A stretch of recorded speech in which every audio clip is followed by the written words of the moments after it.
അബ്ദുൽ സലാം കൊലക്കേസ് 6 പ്രതികൾക്കും ജീവപര്യന്തം. ഗ്രാലിൽ അബ്ദുൽ സലാമിനെ കഴുത്തറുത്ത് കൊലപ്പെടുത്തിയ കേസിൽ 6 പ്രതികൾക്കും ജീവപര്യന്തം തടവും 1.5 ലക്ഷം രൂപ വീതം പിഴയും ശിക്ഷ വിധിച്ച് കോടതി. കുമ്പള ബദരിയ നഗറിലെ സിദ്ദിഖ്, ഉമർ ഫറൂഖ്, ഫെർവാഡിലെ സഹീർ, പേരാൽ സ്വദേശി നിയാസ്, ആരിക്കാടി ബംബ്രാണിയിലെ ഹരീഷ്, മൊഗ്രാൽ മാളിയങ്കര കോട്ടയിലെ ലത്തീഫ് എന്നിവരെയാണ് ശിക്ഷിച്ചത്. കാസർഗോഡ് ജില്ലാ അഡീഷണൽ സെഷൻസ് കോടതിയാണ് വിധി പറഞ്ഞത്. കേരളം കണ്ട ഏറ്റവും ക്രൂരമായ കൊലപാതകങ്ങളിൽ ഒന്നായിരുന്നു ഇത്.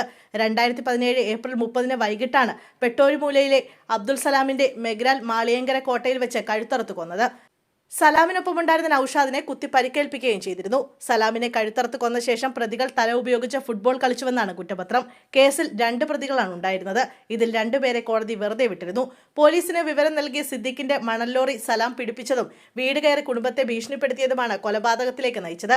കുറ്റക്കാരാണെന്ന് കണ്ടെത്തിയ സിദ്ദിഖ് നേരത്തെ ഒരു കൊലപാതക കേസിലും ഉമർ ഫറൂഖ് 2 കൊലപാതക കേസിലും പ്രതികളാണ്. കൊല്ലപ്പെട്ട സലാമും കൊലപാതക കേസ് പ്രതിയായിരുന്നു. 53 സാക്ഷികളാണ് കേസിലുണ്ടായിരുന്നത്. കൊലപാതകത്തിന് ഉപയോഗിച്ച കത്തികളും രക്തം പുരണ്ട വസ്ത്രങ്ങളുമടക്കം 16 തെളിവുകൾ കോടതിയിൽ ഹാജരാക്കിയിരുന്നു. കുമ്പള സിയായിരുന്ന ഇപ്പോഴത്തെ ബേക്കൽ ഡിവൈഎസ്പി മനോജ് വിവിയാണ് കേസന്വേഷണം നടത്തി കോടതിയിൽ കുറ്റപത്രം സമർപ്പിച്ചത്.